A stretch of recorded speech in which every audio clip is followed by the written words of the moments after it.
La liberté entre chair et esprit chez Saint Paul, conférence passerelle du 11 décembre 2012 par Patrice Rollin, docteur en théologie et bibliste dans l'Église réformée de France. Avec Paul, on a affaire à une personnalité qui a une pensée extrêmement cohérente et centrée, fondée sur un socle duquel il va tirer toutes les conséquences de ses positions. Et du coup, on devra y revenir. Je ne vous dis pas encore quel est ce socle. Ariane disait, on va parler de la personnalité de Paul parce qu'il est mal aimé.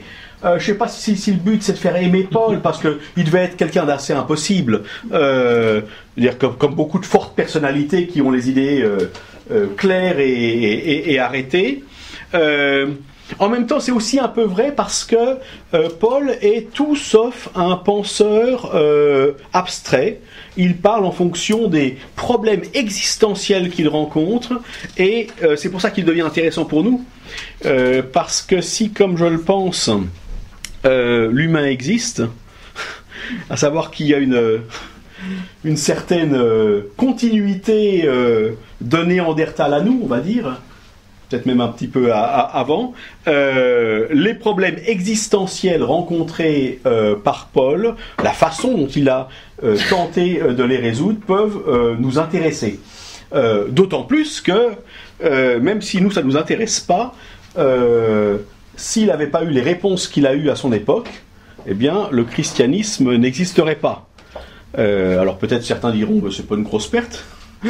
Enfin, toujours est-il que dans notre monde occidental, nous sommes largement dépendants de cette ligne de pensée, qui en plus a, je dirais, l'immense avantage de rallier aussi, pour ce qui est de Paul, le judaïsme, puisque Paul est complètement enraciné, on aura l'occasion de le voir, dans la pensée israélite ancienne, en tout cas, ce qui va l'amener d'ailleurs à être en débat assez fort et violent avec d'autres positionnements israélites à son époque. Alors la première séance qu'on a eue était autour de l'identité. Qu'est-ce qui fait que je suis moi ? Qui est ce je qui parle quand je dis je ? Et on a vu, mais je ne vais pas vous faire la séance de la fois dernière, comment Paul posait une identité qui était reçue de Dieu. Alors pour ceux à qui Dieu pose problème, on va dire d'une altérité, d'une extériorité absolue. Hein, puis après on mettra ce qu'on veut dessus. Recevait cette identité d'ailleurs. C'est-à-dire que Paul est ce qu'il est, non pas parce qu'il est homme, non pas parce qu'il est juif, non pas parce qu'il est citoyen romain, non pas parce qu'il est, je ne sais pas quoi, de culture grecque, non pas parce qu'il est homme libre. Il est indépendamment de toutes qualifications humaines. C'est intéressant de dire, mais alors qu'est-ce qui reste si on enlève toutes les qualifications ? Il reste la reconnaissance de ce nœud unique qu'est la personne, et la reconnaissance ne peut venir que d'ailleurs. Parce que si elle vient d'un autre, d'un autre humain, à qui j'ai fait reconnaître que j'étais plus beau, plus intelligent, plus fort, plus riche, etc., alors on a une très pauvre qualification, parce que si jamais cette qualité est perdue, alors qu'est-ce qui restera ? J'en dis pas plus, ça peut paraître elliptique pour vous, mais ça vous permettra au cours de cette conférence de voir la cohérence de la pensée de Paul. Aujourd'hui, vous voyez, c'est là donc la deuxième. On avait pensé initialement avec Ariane en faire 3, puis ça a eu un problème de date, donc on a condensé sur deux dates. Paul, apôtre de la liberté. Alors, je pense que c'est une des choses qui va nous aider peut-être à avoir un autre regard sur Paul, parce que quand on pense à Paul, on pense à quelqu'un de cassant, à quelqu'un qui, puisqu'il a l'origine du christianisme, il est à l'origine d'un mouvement de pensée et d'une religion qui a été amplement dans l'histoire contre les libertés, dans ses réalisations historiques.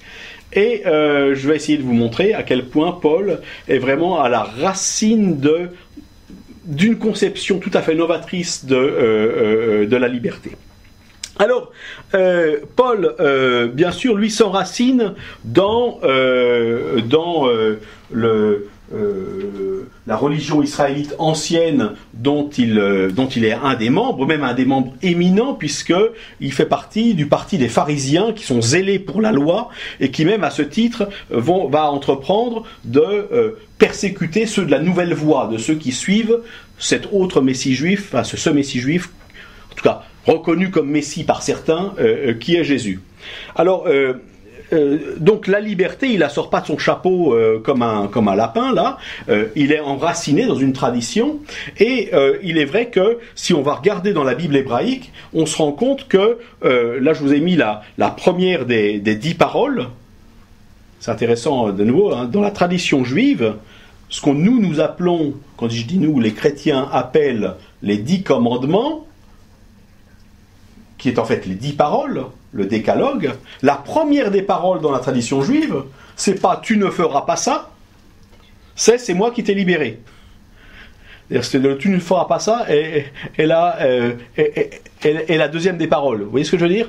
Dans les 10 paroles que la tradition chrétienne appelle les 10 commandements, en fait, la première des paroles, c'est « Je suis celui qui t'a libéré, qui t'a fait sortir de la maison de l'esclavage ». Alors, on a comme ça, on pourrait filer un certain nombre de textes où on va se rendre compte que dans la tradition de la Bible hébraïque, qui forme le socle commun, je le rappelle, au judaïsme rabbinique que nous connaissons aujourd'hui et au christianisme, donc il y a un socle... ça rosit, je sais pas pourquoi, un socle commun, la présence d'une thématique de la liberté est très très forte, mais quand je dis mais, c'est pas par opposition ni par diminution, c'est d'un autre genre que la liberté dont je vais vous parler avec Paul. Il s'agit plutôt d'une liberté concrète, de la libération, de sortir d'une situation d'esclavage, de sortir d'une situation d'emprisonnement. Hein, et d'ailleurs, vous l'avez vu avec la première des paroles, « Je suis l'Éternel ton Dieu qui t'ai fait sortir du pays d'Égypte, de la maison de l'esclavage. » Hein, et chez les prophètes, on retrouve, si vous voulez savoir ce qui plaît à Dieu, le culte qui plaît à Dieu, parce que derrière le jeûne, là, dans cette traduction-là, il faut voir toute action, quel est le rite qui plaît à Dieu. Si vous cherchez à plaire à Dieu avec votre religion, eh bien, moi je vais vous dire, dit le prophète Ésaïe, quelle est la religion, le rite qui plaît à Dieu, c'est de libérer les gens. Et de les libérer tout à fait concrètement, vous voyez qu'il s'agit de l'oppression. Alors, peut-être que dans tout ce qui les rend esclaves, peut-être que Paul vient se glisser là-dedans. Parce que pour Paul, il n'y a pas et de loin que les circonstances extérieures, économiques ou autres, qui peuvent rendre esclaves. Il y a aussi des esclavages intérieurs. Hein, c'est une des particularités de Paul, c'est qu'il va intérioriser cette dimension de la liberté.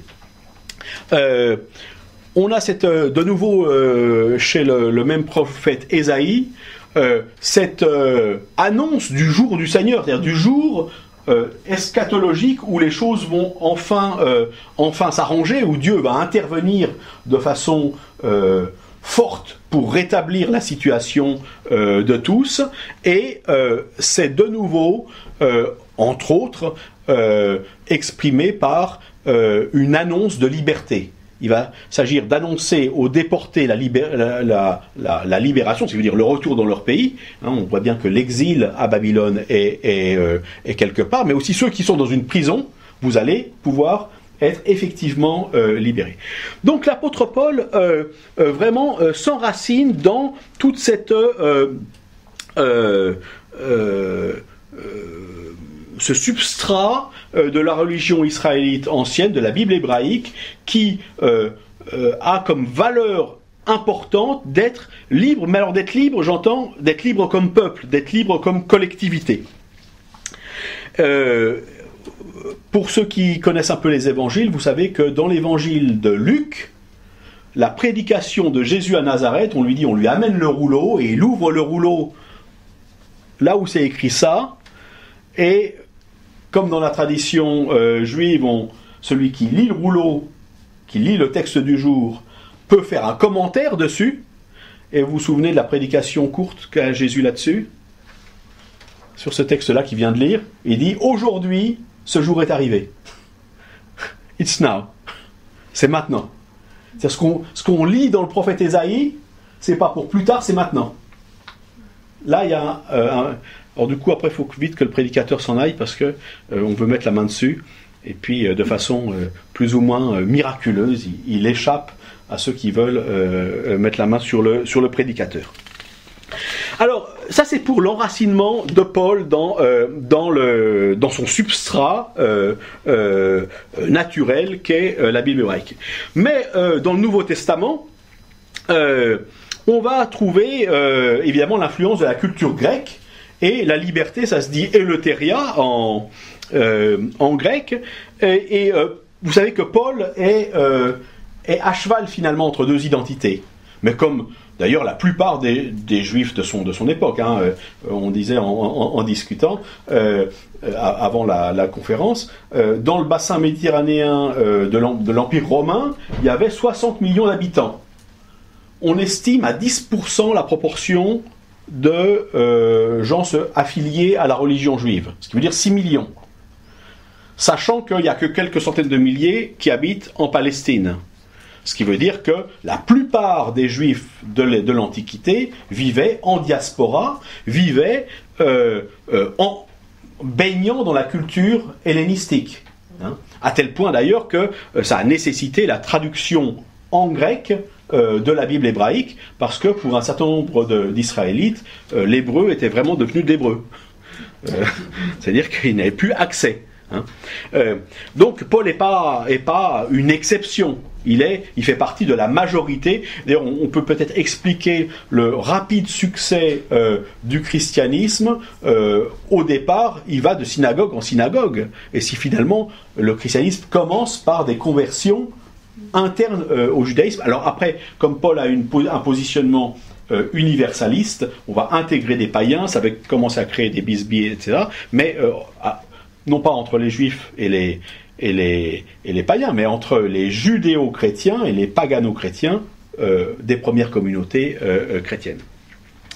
Ce terme eleutéria, donc qui appartient à la deuxième culture de Paul, il est intéressant d'abord parce qu'il est extrêmement employé dans l'hellénisme et chez les philosophes. À peu près tous les philosophes grecs parlent de la liberté. C'est une valeur grecque. La liberté en tant que concept abstrait, c'est une valeur grecque. Du point de vue israélite, c'est la libération, c'est la sortie d'exil, etc. Mais comme concept abstrait, c'est vrai, on peut vraiment dire que ce sont les Grecs qui ont inventé le concept. Alors même d'ailleurs que notre mot liberté ne s'enracine pas dans le grec eleutéria. Puisque ça viendrait évidemment du latin libertas, mais d'une racine indo-européenne, lib, qui signifie un petit peu, qui renvoie à la fois à l'idée de plaisir. D'ailleurs, on la retrouve dans liben ou dans love, dans nos liben aimer, ou dans libido. Donc, on a plutôt l'orientation plaisir dans lib. Mais bon, ça c'est de l'étymologie. Dans les faits, le liber en latin ou l'éleutéros en culture grecque, c'est l'homme libre. C'est l'homme libre. Celui qui peut, à cause de son statut social, participer aux décisions concernant l'avenir de la cité. Hein. C'est d'ailleurs pour ça que dans un des textes qu'on relira dans cette conférence, mais sur lequel on s'est beaucoup centré il y a 2 mois, on aura ce Paul qui dit « En Jésus-Christ, il n'y a plus ni juif ni grec », donc ça c'est les catégories, hein, juif ou pas juif, il n'y a ni homme ni femme, ni esclave, ni homme libre. Donc il se positionne d'une façon qui transcende ces différences à la fois sociales, de genre ou de culture et de religion. Le éleute, il y a quelques linguistes qui disent en fait c'est l'idée de la capacité d'aller où on veut. c'est la capacité d'aller où on veut. Et on voit bien comment ça peut qualifier l'homme libre, parce que l'esclave, à contrario, est celui qui doit rester dans la maison de son maître. Hein. Donc eleutéria, c'est vraiment je peux aller où je veux. J'ai un statut qui me permet d'aller où je veux. Je ne suis pas astreint à domicile dans la maison de mon maître. Alors, ce qui est intéressant, c'est de voir que, je le disais, la plupart des philosophes grecs ont parlé de la liberté, ont disserté. La liberté en tant que concept, il n'est pas patient, je le reparamètre autrement. La liberté en tant que concept, c'est vraiment sur lequel on va disserter. C'est vraiment plus c'est vraiment spécifique de la pensée hellénistique. Et alors, derrière cette souveraineté, cette possibilité d'aller où on va le développer de diverses façons. Mais peut-être l'école les épicuriens parlent de la liberté, les sceptiques parlent de la liberté. Dire toutes les catégories de penseurs grecs parlent de la liberté, mais ceux qui l'ont peut-être le mieux exprimé, en tout cas de la façon dont elle nous est le plus facilement, le plus massivement arrivée, est celle et la pensée stoïcienne. Et je vous ai mis là Épictète, qui est un tout petit peu postérieur à Paul, puisqu'il naît aux alentours de 50, alors que Paul est déjà en fin de carrière en 50, mais on est dans ce mouvement-là. Vous savez tous ça, vous avez appris ça au collège, au lycée peut-être, première ou terminale. Est libre. La liberté, c'est un exercice, c'est une discipline. Il va s'agir de laisser tomber pour tout ce qui concerne les choses sur lesquelles vous n'avez pas de pouvoir. C'est-à-dire vous n'allez pas vous éreinter à lutter contre la loi de la gravitation ou d'autres lois embêtantes comme ça. Ça, vous y pouvez rien, donc vous laissez ça hors de votre domaine. Puis pour ce qui est en votre pouvoir, vous allez agir de façon responsable et libre. Vous allez exercer votre liberté là, et ça va être tout un exercice de discipline. Il va falloir conquérir cette liberté parce qu'elle ne nous est pas naturelle. Il y a une histoire dont je ne sais pas si elle est authentique ou pas concernant Épictète, mais vous savez, Épictète était boiteux et avait une jambe qui allait mal, et il était esclave d'ailleurs. Et là où il était esclave, une autre esclave s'amuse à lui tordre la jambe. Puis ça lui fait mal évidemment. Puis Épictète lui dit: arrête, tu vas finir par casser ma jambe. Puis elle continue. Et puis il dit: arrête, tu es en train de me la casser. Puis une fois qu'il a cassé, il dit: tu vois bien, elle est cassée maintenant. Vous voyez? Alors je ne sais pas si c'est vrai, hein, mais c'est une histoire stoïque. Il est resté stoïque. C'est-à-dire qu'il a été capable de dépasser ça et d'analyser rationnellement, puis de dire à celle qui le martyrisait qu'elle le martyrisait, puis qu'elle avait réussi finalement. Mais sa liberté n'était absolument pas atteinte ou entamée. On dit aussi qu'Épictète a dit une parole qui pourrait tout à fait aurait écrit son épitaphe, et ça pourrait peut-être le rapprocher très très fort de Paul. Pour ce qui est de l'identité, ce qui était là la dernière fois le retrouvons, puis on le retrouvera dans un des textes, et puis, y compris d'ailleurs au niveau de l'allure. Mais je crois qu'on représentait tous les philosophes de la même façon hein, à l'époque. Épictète aurait écrit comme épitaphe pour lui-même. Je ne vais pas vous le dire en grec, ça commence par doulos, esclave. Mais je fus Épictète, esclave, estropié de corps, pauvre comme Eros, qui semble avoir été un des paradigmes de la pauvreté, et cependant chéri des dieux. C'est intéressant. Il est de statut esclave, de corps estropié, pauvre, et cependant philos athanatois. Chéri des immortels. Hein. C'est-à-dire que ça ne l'empêche pas d'être chéri. Alors, il faudrait voir ce que ça veut dire que d'être chéri des immortels. Hein. Mais ces conditions extérieures ne l'ont pas empêché de vivre en homme libre. Voilà. Pourquoi je vous raconte tout ça? C'est parce que Paul va aussi, à la fois, il va se différencier de sa tradition israélite et il va se différencier de la tradition helléniste dans laquelle il est. Alors, avançons toujours avec notre Eleutheria. Pourquoi j'ai mis Eleutheria? Ah bon, voilà. On va voir ce que Paul écrit sur la liberté. Pourquoi j'ai mis apôtre de la liberté? Parce que si on regarde les occurrences du mot liberté dans le Nouveau Testament, on se rend compte qu'elles sont à 90% chez Paul. Et Paul en parle dans différentes de ses lettres. Il est vraiment tout à fait spécifique, et si on étudie la liberté dans le Nouveau Testament, c'est la liberté chez Paul quasiment. Les autres, c'est juste du reliquat, si on regarde dans les évangiles ou dans l'Apocalypse, où je crois que le mot liberté n'apparaît même pas dans l'Apocalypse. Alors voyons ce qu'il écrit à ces chrétiens de Galatie, qui sont en fait des Celtes qui sont arrivés 3 siècles avant Jésus-Christ dans la Turquie, dans le nord de la Turquie actuelle, et qui, visiblement, se sont tournés vers l'Évangile à la première rencontre qu'ils ont fait avec Paul. Il leur écrit une lettre parce que Paul a eu des informations selon lesquelles la liberté qu'il leur avait annoncée et dont les Galates vivaient est en train de régresser. Non pas parce que des gens leur imposent des choses, mais parce que les Galates se laissent imposer des choses. Ils avaient acquis cette liberté, dont vous ne savez pas encore bien le contenu, cette liberté évangélique, mais il y a des gens de Jérusalem qui viennent leur imposer, non pas leur imposer, leur proposer, mais les Galates ont l'air de revenir assez naturellement vers l'esclavage. Et voilà ce qu'il leur écrit au chapitre 5, c'est pour que nous soyons... En principe, c'est des problèmes de connexion quand c'est comme ça, mais voilà. Non, voilà, c'est là. C'est pour que nous soyons vraiment libres, que Christ nous a libérés, tenez donc ferme, ne vous laissez pas remettre sous le joug de l'esclavage. C'est-à-dire que c'est un petit peu comme si la liberté n'était pas quelque chose de naturel aux Galates en tout cas.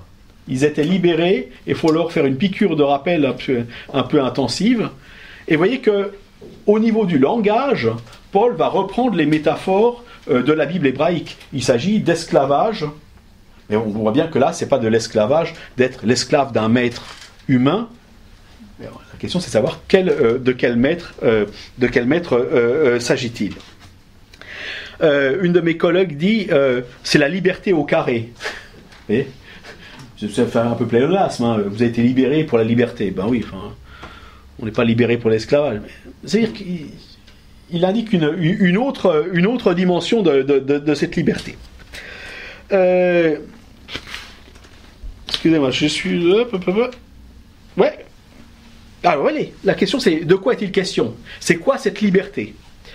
Alors, pour le comprendre, il faudrait lire plus avant Paul. Vous allez devoir me croire sur parole, mais je vais quand même vous donner quelques éléments de preuve. Pour Paul, dans son anthropologie, parce qu'on va beaucoup parler d'anthropologie ce soir, dans son anthropologie, les humains, nous tous, sommes soumis à un triple esclavage. Et ça commence mal, hein. On a une sorte de tare ontologique. Alors vous allez peut-être dire, mais qu'est-ce que c'est pessimiste sur l'être humain? On est avec un triple esclavage. On préférerait dire on est avec un grand avenir. Mais vous verrez quelquefois, paradoxalement, d'avoir une vision réaliste ouvre à plus de potentialité de liberté que de nier certaines réalités. Ce triple esclavage, il est celui de la mort, de la loi, que vous mettez avec un petit L ou avec un grand L si c'est la loi de Moïse, et du péché. Puis les 3 esclavages sont liés. Puis on va voir que le péché, c'est tout autre chose que de faire des choses pas bien ou des choses interdites chez Paul. C'est-à-dire que pèse sur tous les humains pour Paul, puisque c'est une compréhension anthropologique, dire qu'ils soient juifs, grecs, chrétiens, sur tous les humains, à la naissance pèse ce triple esclavage. Alors on va essayer de voir un texte qui va nous là c'est dans une autre lettre, la lettre aux Romains. Lorsque nous étions sous l'empire de la chair, les passions des péchés, par la loi, étaient en œuvre dans notre corps tout entier et nous faisaient porter du fruit pour la mort. Oui, il décrit un temps où nous étions comme ça. Et on espère qu'il est libéré de ça. On le pense, puisqu'il en parle comme du passé.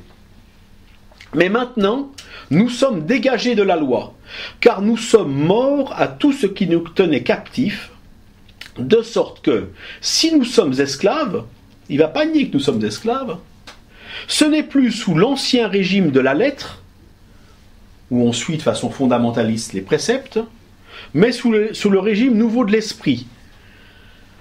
C'est toujours compliqué quand c'est du Paul, hein, c'est dense. Mais là on va dire, mais quel gain il y a? Puisqu'il admet bien qu'il y a un nouvel esclavage, sauf que c'est un esclavage qui a l'air d'être un esclavage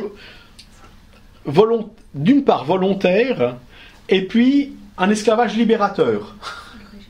Alors évidemment, le problème, c'est le mot esclave. Alors je fais une petite parenthèse linguistique.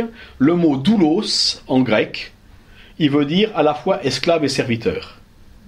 Puis si on traduit esclave, c'est trop. Parce que dans notre imaginaire, l'esclave, c'est celui qui subit les vexations du maître, et puis on pense aux esclaves en Égypte, etc., le peuple hébreu en Égypte, etc. Donc c'est trop, c'est évidemment pas ça qu'il veut dire. Si on dit serviteur, c'est pas assez, parce que le serviteur, il n'appartient pas à son maître. Il peut s'en détacher, alors que l'esclave appartient à son maître. Et en fait, on n'a pas en français de bons mots pour dire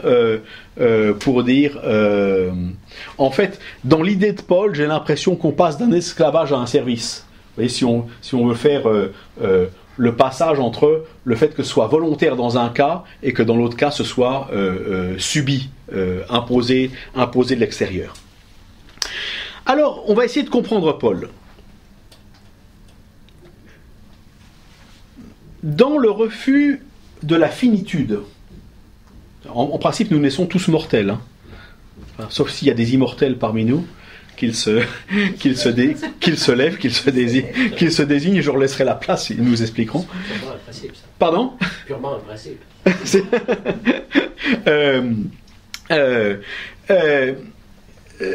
Nous naissons tous avec la qualité de mortel. Et alors, Paul va avoir une compréhension, mais qui est d'ailleurs très très enracinée dans la Bible hébraïque, selon laquelle le fait d'être mortel, alors nous sommes mortels, ça ne nous arrivera qu'une fois. Ça peut déjà être rassurant. Mais entre-temps, on a d'autres finitudes. La maladie, le fait que nous ne pouvons pas tout. Il y a des choses qu'on voudrait bien pouvoir claquer les doigts et puis que ça arrive. Non, on ne peut pas être ici et ailleurs en même temps. Nous sommes des êtres finis, des êtres de finitude. Et puis ça, c'est la condition dans laquelle, du point de vue de la Bible hébraïque, Dieu a créé l'humanité. Il n'a pas créé l'humanité immortelle. Et alors, face à ça, l'humain n'a de cesse que d'échapper à cette condition. C'est-à-dire de dépasser cette finitude qui est quand même, vous en conviendrez, assez embêtante. Et alors, ou d'oublier cette finitude. Ça peut être, alors il y a des quantités de stratégies. Ça peut être en faisant le trompe-la-mort, ça peut être en accumulant des quantités immenses de capital, ça peut être presque on pourrait résumer toute l'activité humaine en voulant être le meilleur, en se prenant pour un invincible, enfin, en étant un tyran domestique ou national quand on a les moyens. Enfin, je veux dire, se mettre dans une situation de pouvoir qui donne au moins l'impression de toute puissance. Faute d'avoir la toute-puissance, d'avoir le maximum de choses pour nous faire oublier le fait que, quels que soient les statuts, nous sommes tous des mortels, etc. Alors, d'ailleurs, on a affaire là à une compréhension qu'est-ce qu'il faudrait dire ? Pour Paul, c'est le péché. Le péché, c'est d'être dans cette logique de toute puissance. Et en cela, Paul est un très bon lecteur de la Bible hébraïque, puisque si vous vous rappelez bien, dans le récit de la Genèse, en Genèse 3, qu'est-ce que propose le serpent à Ève ? C'est « vous serez comme des dieux », etc., connaissant le bien connaissant le bien et le mal, etc.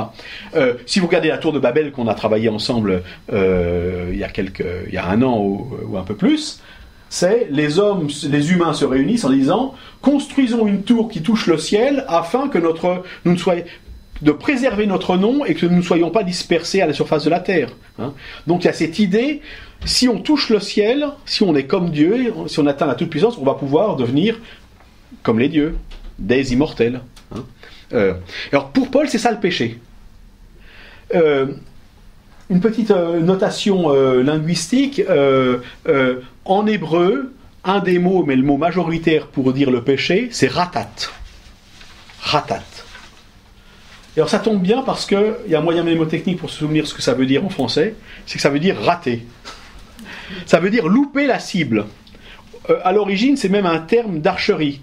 C'est-à-dire que celui qui tire une flèche puis qui tire à côté, c'est raté. Il est péché. Et vous voyez qu'on a une toute autre conception du péché. Le péché, c'est pas de ne pas obéir à un règlement, c'est d'être à côté de ses pompes. C'est d'être à côté de... Dire, si on a un mortel qui ne sera heureux que si jamais il se croit immortel, alors il risque de passer sa vie à côté, en décalage par rapport à l'objectif. Et le côté raté. Alors pour Paul, j'essaie un peu de décoder ce qu'il y a derrière là. Pour Paul, celui qui est dans la quête de puissance pour contrer la mort, alors inévitablement il va être dans une attitude de péché, de louper ce qu'il est. Et il va être dans l'esclavage de quelque chose en lui qui lui dit il faut que tu sois le plus fort, il faut que tu survives, il faut que tu te c'est-à-dire de sauver sa peau et de faire durer sa peau. Et Paul va lire ça comme un esclavage. Et il va dire finalement, tant qu'on mène une vie qui est pilotée par ce qu'il appelle l'empire de la chair, alors on est dans l'esclavage. Et puis quand on va passer sous ce qu'il appelle le régime nouveau de l'esprit, il faudra encore voir ce que ça veut dire, on va être libéré de cet esclavage-là. Donc vous voyez bien que la liberté dont va parler Paul n'est pas une liberté d'ordre du statut social, mais c'est une liberté qui va être intérieure. D'une certaine façon, un tout petit peu comme celle des stoïciens, celle d'Épictète, qui a cette liberté intérieure, parce qu'il a peut-être beaucoup travaillé sur lui-même. On verra que c'est une analogie, mais chez Paul, ça se fonde autrement. Il faut quand même que je regarde l'heure, pas qu'on déborde trop. Alors, pour comprendre Paul, il faut faire un peu d'anthropologie. C'est que, vous voyez là une schématisation de l'anthropologie platonicienne, mais on pourrait dire généralement hellénistique, puis qui retrouve d'ailleurs au 1er siècle, à l'époque de Paul, une certaine notoriété avec le néoplatonisme. C'est-à-dire que dans l'anthropologie platonicienne, on pense l'humain à 2 étages. L'humain est corps et âme. Et alors c'est une anthropologie qui nous est extrêmement familière. Pourquoi ? Parce que et le christianisme, et le judaïsme, et même l'agnosticisme, on a fait son anthropologie unique. À tel point que certains pensent que l'idée d'une âme immortelle, c'est une idée chrétienne. C'est pas une idée chrétienne, c'est une idée qui vient de l'hellénisme, une âme immortelle. Ça n'a rien à voir avec la Bible. Ni dans la Bible hébraïque, ni dans le Nouveau Testament, vous ne trouverez ce type d'anthropologie. L'idée que l'humain serait, que nous serions à 2 étages, avec une partie qui serait d'origine divine et qui aurait vocation à y retourner. C'est peut-être un étonnement pour vous, mais ceci dit, très massivement, et le judaïsme rabbinique, et le christianisme classique, et un certain nombre d'autres mouvements ont intégré cette compréhension-là. Vous allez voir pourquoi c'est important. par rapport à la notion de liberté par rapport pour Paul. Cette anthropologie platonicienne, elle est basée sur un schéma qui est le suivant. L'âme est d'essence divine, est descendue de là-haut, là, des sphères où Dieu est réputé se trouver. Elle est actuellement dans une prison de matière, et nous sommes tous des prisons de l'âme, et elle n'a d'espoir que de s'en arracher pour laisser ce corps matériel impossible et retrouver le grand tout. On est très proche d'ailleurs des philosophies orientales, hein, je dirais. On pourrait dire que c'est, une fois qu'on est arrivé là-haut, c'est la fin des réincarnations, du karma, ou c'est le nirvana. Hein. Donc on est dans la même logique, c'est que nous ne sommes pas sur Terre dans un état naturel en étant des mortels. Ben ça c'est complètement étranger à la pensée biblique, que ce soit la Bible hébraïque ou le Nouveau Testament.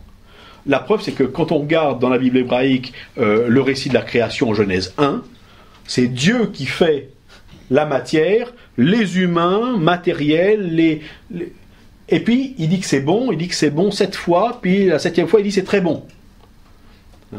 À tel point d'ailleurs que chez les gnostiques, qui sont une des déviances du 1er siècle, je dirais à la fois du christianisme, du judaïsme et d'autres mouvements, le Dieu qui a créé la matière ne pouvait être qu'un mauvais démiurge. Il faut être idiot quand on est un Dieu pour faire la matière, alors que tout le monde sait très bien que le meilleur est là-haut. Ça crée un type d'anthropologie, de nouveau, que malheureusement le christianisme et le judaïsme ont adopté. Dans l'anthropologie sémitique ou biblique, c'est beaucoup plus simple.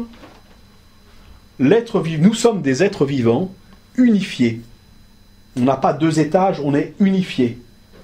Il n'y a pas de corps sans âme et il n'y a pas d'âme sans corps. Et ce qui fait un être vivant, c'est que les deux sont intimement liés. Puis s'il n'y a plus de corps, il n'y a plus d'âme.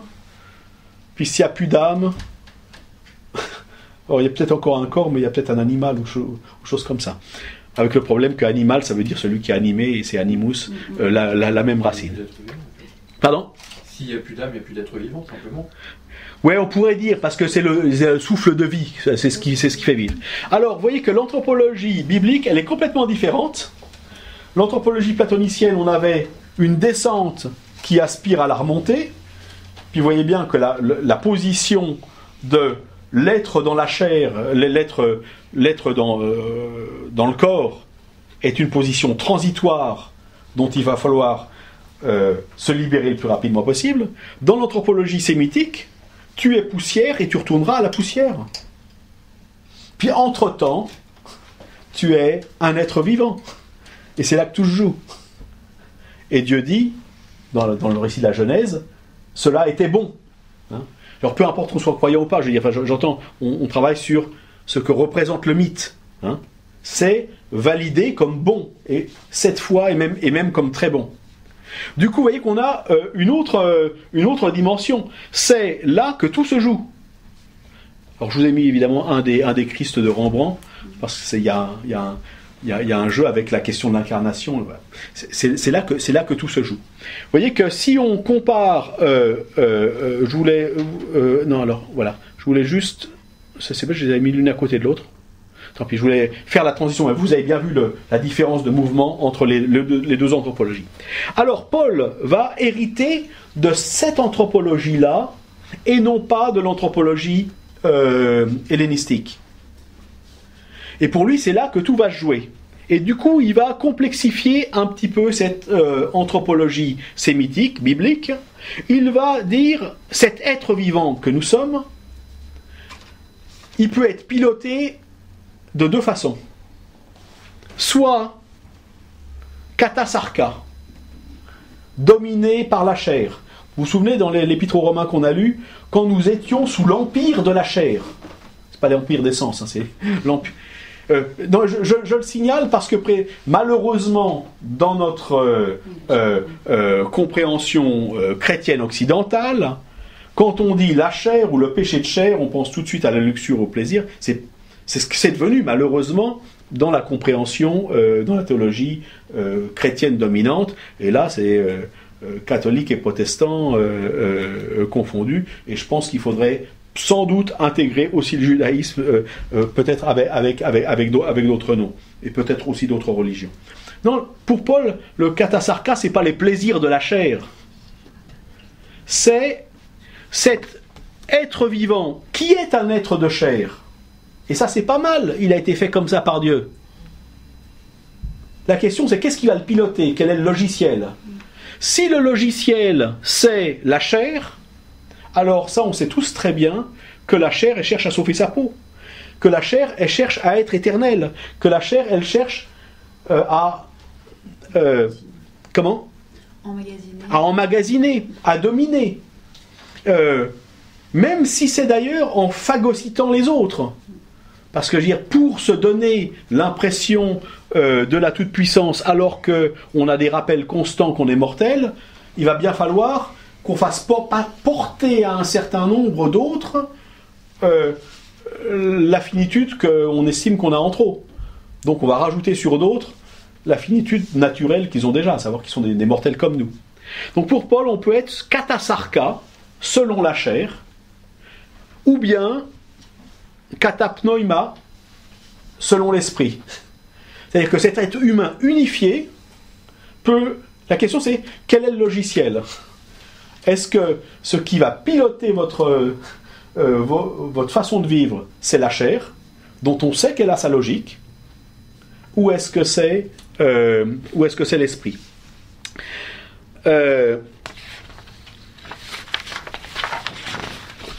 Alors, la question, c'est qu'est-ce que c'est que ce régime nouveau de l'esprit?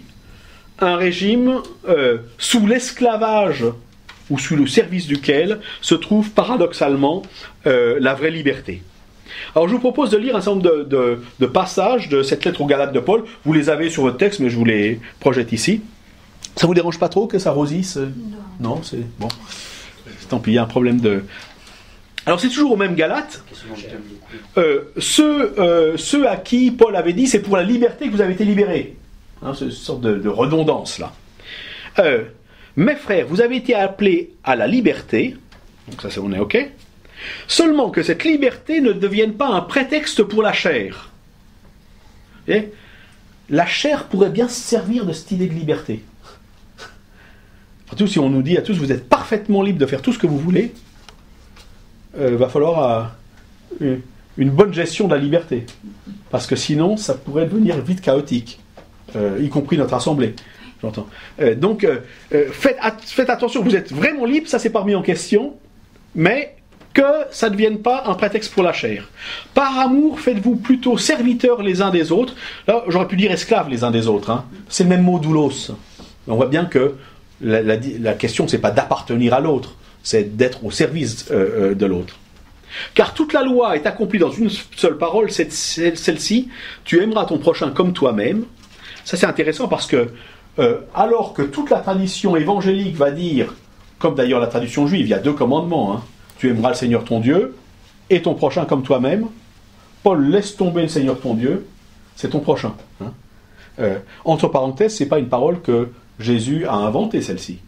Elle se trouve dans le livre du Lévitique, dans la Bible hébraïque. Donc, au sein même de la tradition israélite ancienne. Mais, si vous vous mordez, si vous vous dévorez les uns les autres, prenez garde de ne pas être détruits par les autres. C'est intéressant parce que le risque que ferait courir la chair, c'est qu'on se bouffe les uns les autres. Vous voyez, là, il ne s'agit pas d'anthropophagie. Hein. Il s'agit de se nourrir sur la bête, comme on dit. Sauf que la bête, c'est les autres. C'est-à-dire, si c'est la chair qui pilote, la crainte de la mort, l'absence de puissance, l'absence de maîtrise, si on veut oublier ça, une des bonnes façons que la chair va utiliser, c'est d'utiliser les autres à son service pour nous faire oublier notre finitude. Et ce que va Paul va dire, une des antidotes à ça, c'est d'introduire de la réciprocité. Et que cette liberté vous serve à être librement serviteur des autres, plutôt que de vous servir. En fait, ça pourrait se résumer, est-ce que vous allez vous servir des autres ou être serviteur des autres? Serviteur librement, j'entends. Librement consenti. La question, comment ça peut se fonder?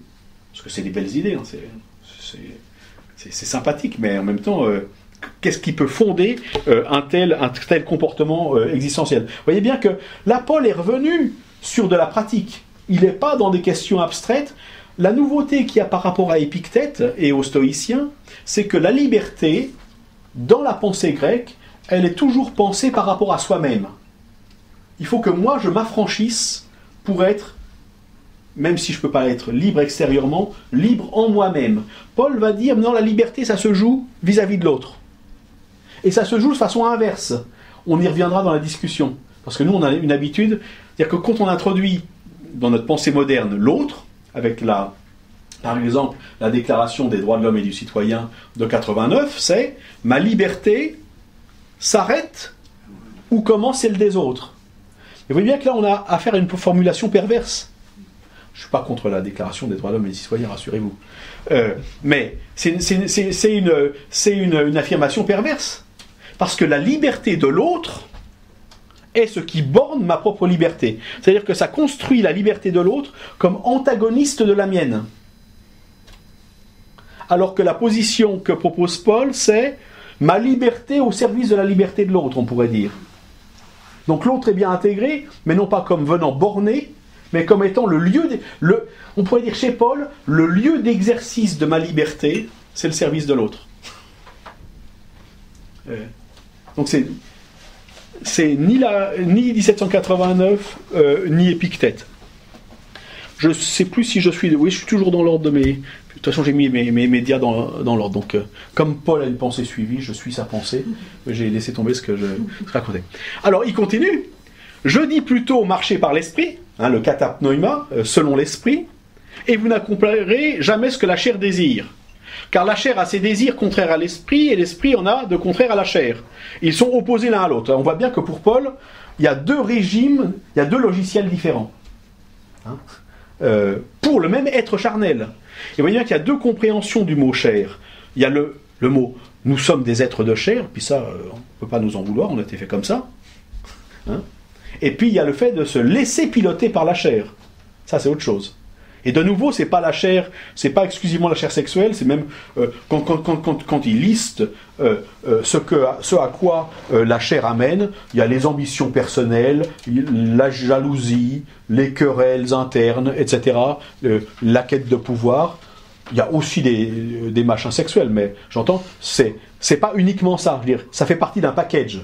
Alors, ce qui est intéressant, c'est que la plupart des religions ont retenu dans les péchés de la chair uniquement le domaine sexuel. Mais si on étend aux ambitions personnelles, à la jalousie, à la quête du pouvoir, alors là, ça devient sévère pour beaucoup de monde. Et, comment ? Surtout pour ceux qui font le choix, là, oui, c'est tout à fait clair. Mais c'est intéressant de revoir là où les religions officielles ont cantonné ce qui était péché. Alors on s'excite beaucoup dès que ça touche la chair au sens classique, mais il y a d'autres choses qui nous émeuvent moins. Ils sont opposés l'un à l'autre, de sorte que vous ne faites pas ce que vous voudriez. Ça c'est tout à fait intéressant parce que Paul va vraiment analyser presque de façon psychanalytique sa position. Il y a un moment dans la lettre aux Romains, il dit... le bien que je voudrais faire, j'arrive pas à le faire, ou pas à le faire complètement. Le mal que je voudrais pas faire, je me rends compte que je le fais quand même. Puis ça nous arrive à tous. Hein. Nous savons tous ce que serait le bien, la solidarité absolue, parfaite, etc. On sait, on a envie de faire, on fait un peu, on fait pas. Puis quelquefois, on fait carrément des choses qu'on sait qu'il faudrait pas faire. Alors Paul se dit, mais si on est comme ça, c'est qu'il y a un pilote dans l'avion là qui... Je ne suis pas maître, je suis esclave. Si je fais pas ce que je veux. Vous vous rappelez de l'étymologie, Eleutheria, c'est pouvoir aller où je veux. Il dit, je suis capable de penser le bien parfait, et je suis incapable de le faire. Donc je suis finalement dans une situation d'esclave. Je ne suis pas maître de moi-même si je suis dans cette situation-là. Et c'est ce qu'il va appeler l'esclavage de la chair. Et puis il va proposer une option qui est une vie libre de la chair. Hein? C'est clair ou pas? Oui. Vous ne pas trop abscons. C'est tout à fait intéressant parce qu'il va se poser. Paul réfléchit pour lui-même. Hein? Puis on voit bien que, en tout cas, je ne sais pas si l'humain a varié depuis Néandertal, mais en tout cas, on peut consonner assez facilement avec la pensée de Paul à 2000 ans de distance. On se reconnaît. Il est honnête sur lui-même, quoi. Mais si vous êtes conduit par l'esprit, vous n'êtes pas sous la loi. Alors ça, c'est une autre question. Il va proposer une façon de vivre qui ne sera pas guidée par une loi, que ça soit la loi de Moïse ou un autre type de loi. On va continuer. Mais ceux qui appartiennent à Jésus-Christ ont crucifié la chair avec ses passions et ses désirs. Ça, on va revenir là-dessus. C'est bizarre cette expression de crucifier la chair. C'est pas complètement neutre. Crucifié, ça fait penser à Jésus-Christ. Puis en plus, il en parle juste. On va y revenir. Mais si nous vivons aussi par l'esprit, marchons aussi par l'esprit, ne devenons pas vaniteux, cessons de nous provoquer les uns les autres ou de nous porter envie les uns aux autres. Vous voyez, ça fait intéressant. L'envie et la vanité sont des péchés de la chair pour Paul. Pourquoi ? Parce que la seule présence de l'autre me rappelle que je ne suis pas tout. Puis alors, si l'autre existe, puis qu'il a plus que moi sur un domaine, alors il va me rappeler que moi j'ai moins. Puis il va encore me rappeler ma finitude. Vous voyez ? Le problème des autres, c'est qu'ils nous rappellent toujours notre finitude. Si on pouvait vivre tout seul, on n'aurait pas de rappel de la finitude. Enfin si, il y aurait quand même notre corps qui se rappellerait à nous quand on est fatigué ou quand on... Voilà. Finalement, la finitude, elle se rappelle toujours à nous parce que nous sommes des êtres finis. Puis la question, c'est pas d'essayer d'éviter ça, c'est de voir comment on vit avec ça. Hein, c'est ça la question. Alors, vous voyez qu'il utilise le mot crucifié en lien avec Jésus-Christ, et c'est là qu'on tient le fondement de qu'est-ce qui permet pour lui cette liberté exceptionnelle. Alors là, on doit faire un petit détour que j'ai déjà fait la dernière fois sur ce qui est le cœur dur de la pensée de Paul, c'est la croix de Jésus. Tout à fait intéressant que Paul ne parle absolument pas de la vie de Jésus, de ses miracles, de son enseignement, ni de ce qu'il a fait, ni de son baptême. Il s'en fiche complètement. Enfin, en tout cas, il n'en parle pas. Il ne parle que d'une chose, c'est de la croix. Et il dit aux Corinthiens, quand je suis venu parmi vous, j'ai voulu savoir qu'une chose, c'est Christ et Christ crucifié. C'est le socle sur lequel se fonde la pensée de Paul qui, entre parenthèses, est quand même à l'origine du christianisme. À la limite, plus que la pensée de Jésus. C'est-à-dire, s'il y a un fondateur du christianisme, c'est pas Jésus, c'est Paul. Alors, comment ça se fonde sur la croix ? Par cette expression qu'il emploie, « Logos tou staurou », la parole de la croix. Pour Paul, la croix est une parole. C'est pas un sacrifice. C'est pas une punition c'est pas un sacrifice expiatoire. C'est pas une punition où Jésus serait mort à la place des humains. C'est une parole. Donc la question c'est, si la croix est une parole, qu'est-ce qu'elle dit ? Hein ? C'est un message, la croix. C'est une métaphore qui dit quelque chose.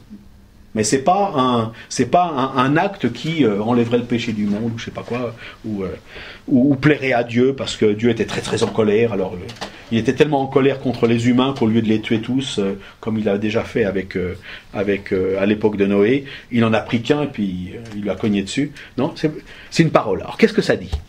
Qu'est-ce que ça dit cette parole de la croix qui est au centre de la théologie paulinienne ? Vous voyez, enfin je vous l'ai remis là.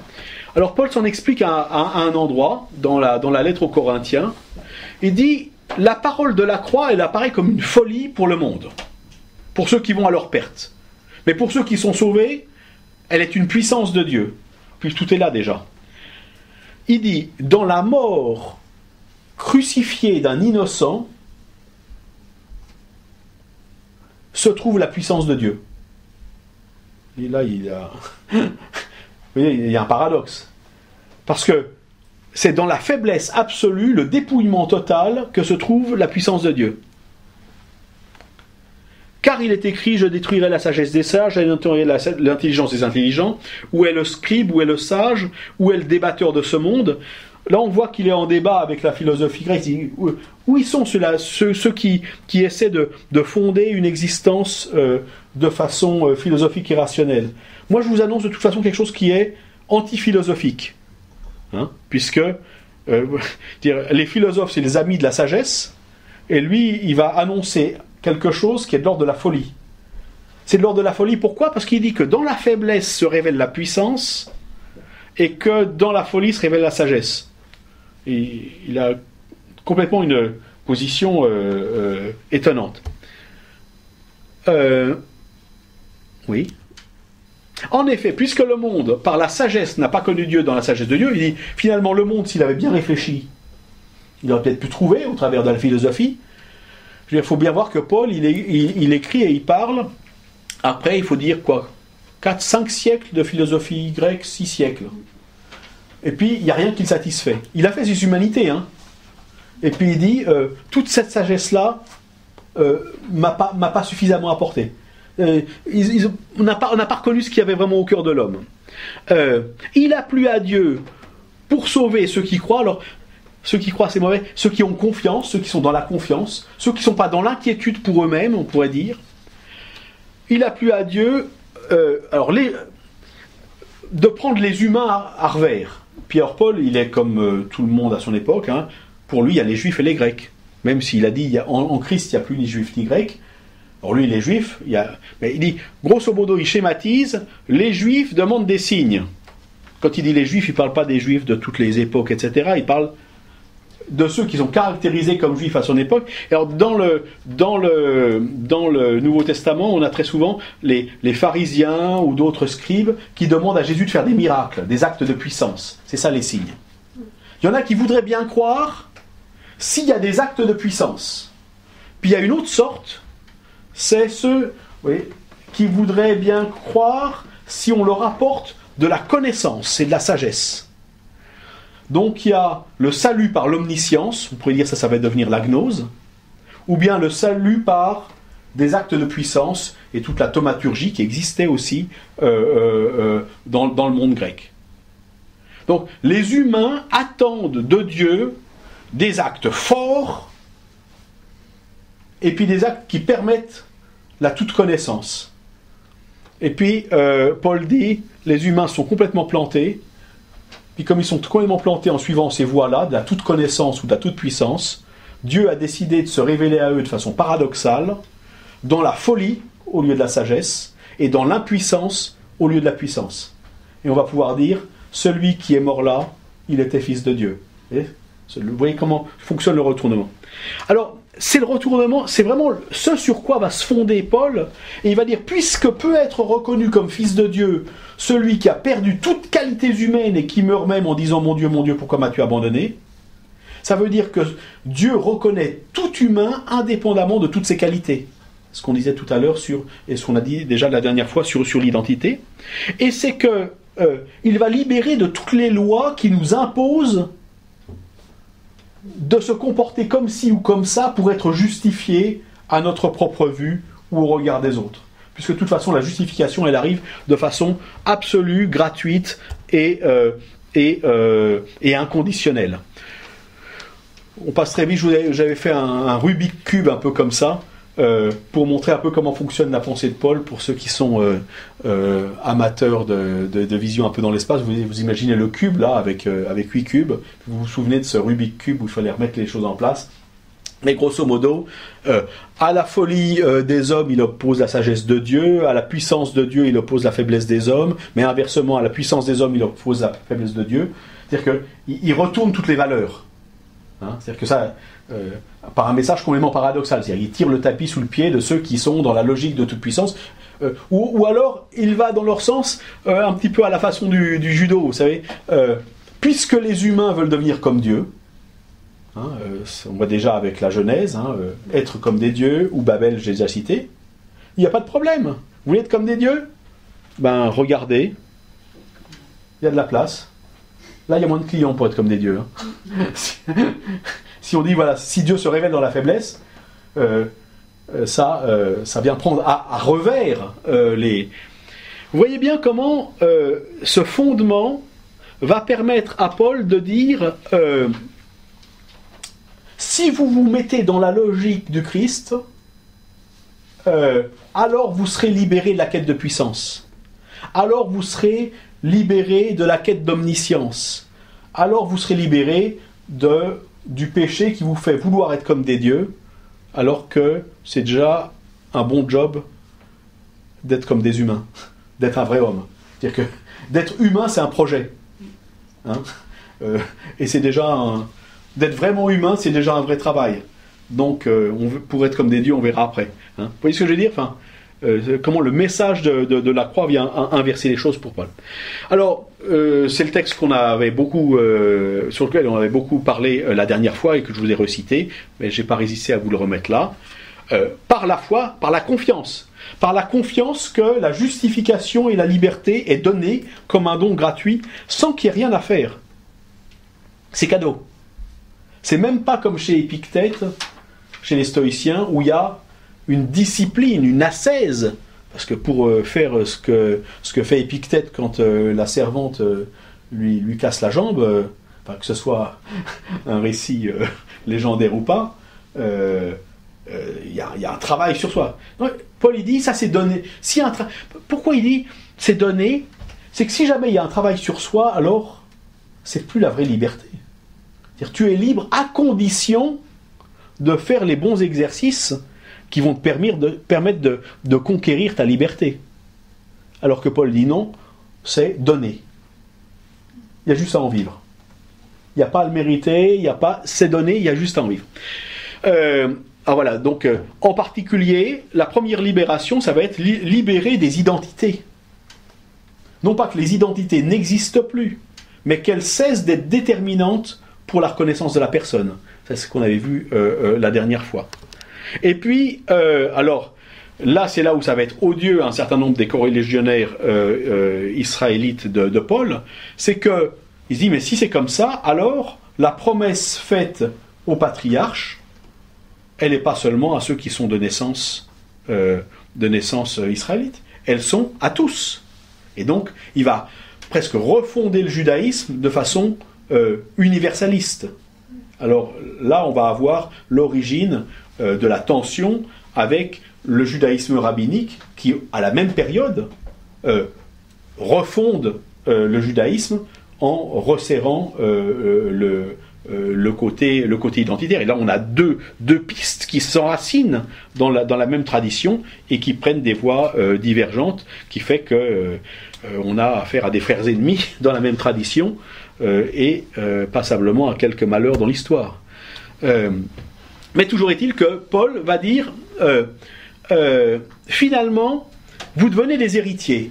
Et il va prendre une analogie. Il va dire, en fait, si vous êtes le fils d'un homme libre, puis que vous n'êtes encore pas majeur, tout vous appartient. La maison du Père vous appartient, elle vous appartiendra. N'empêche que tant que vous n'êtes pas des adultes, eh ben, vous êtes soumis à des précepteurs.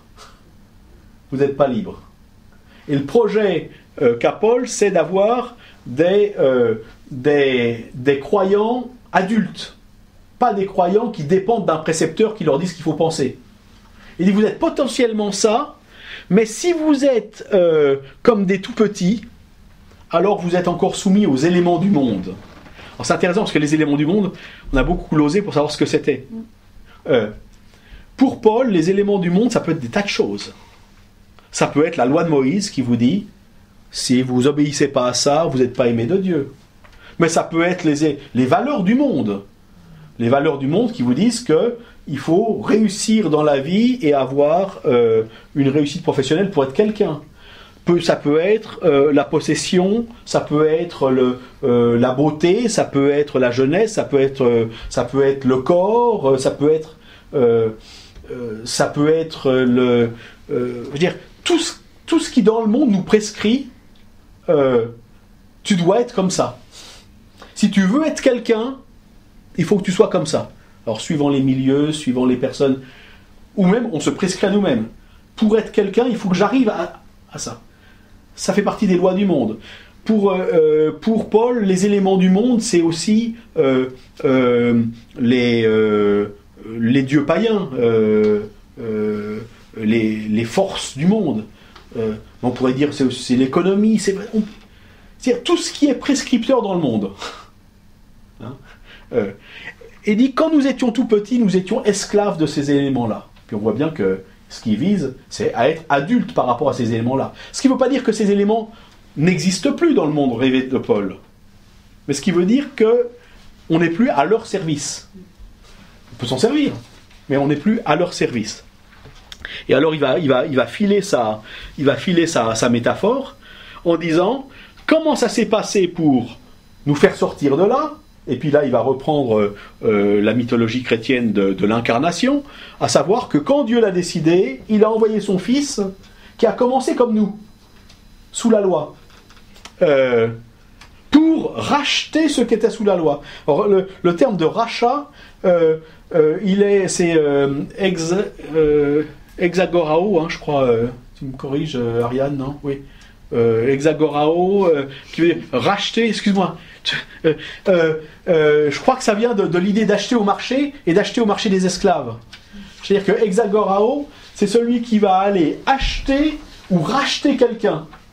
Donc il va prendre l'image, Dieu finalement a choisi d'aller payer pour nous racheter du marché des esclaves du monde, pour nous renvoyer comme des adultes ou des gens libres. Et il joue sur deux métaphores. Aussi, tu n'es plus esclave, mais héritier. On a bientôt fini, je crois.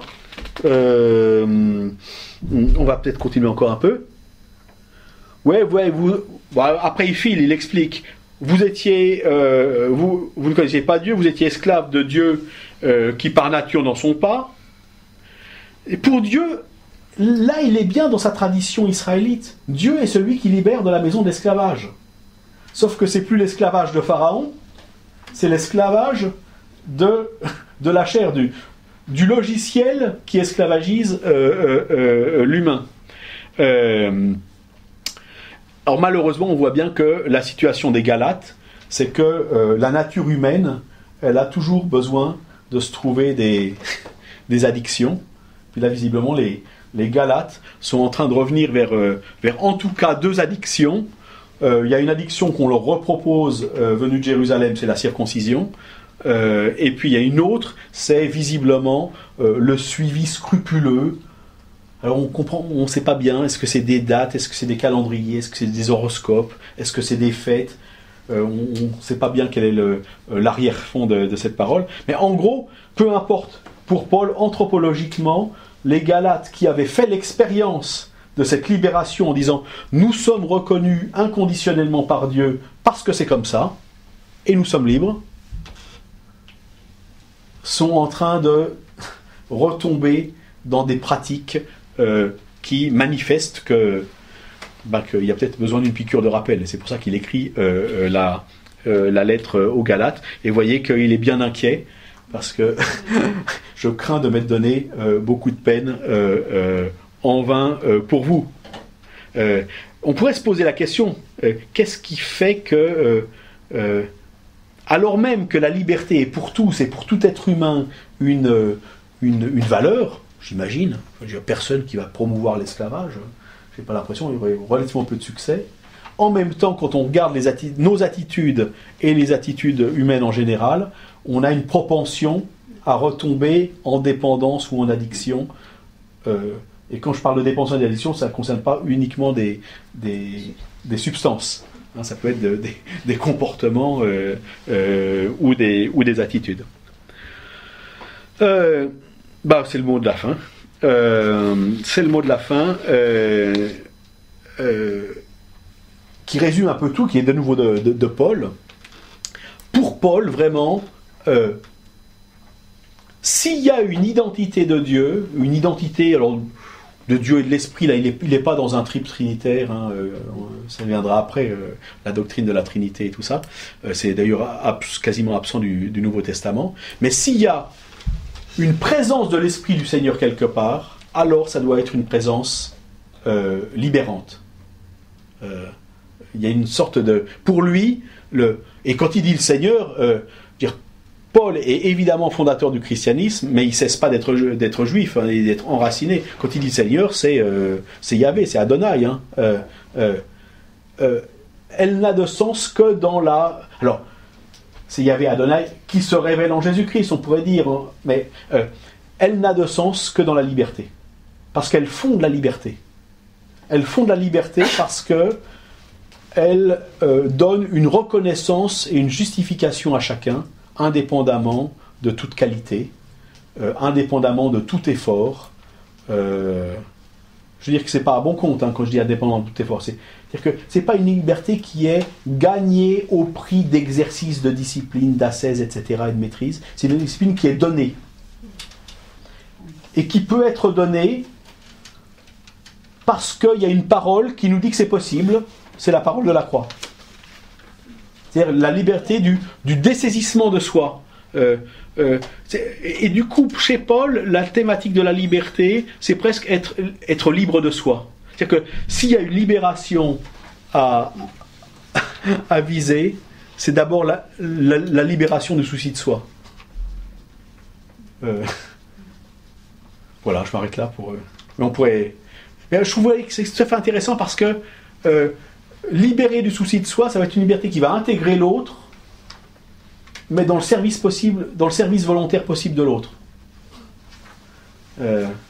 Contrairement à la liberté de 1789, qui dit que la liberté de l'autre est celle qui borne ma liberté. Ou contrairement à la liberté des stoïciens, qui va dire je dois travailler intérieurement pour être le plus libre possible des influences extérieures.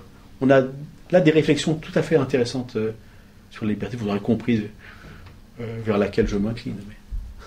Voilà, on s'arrête là.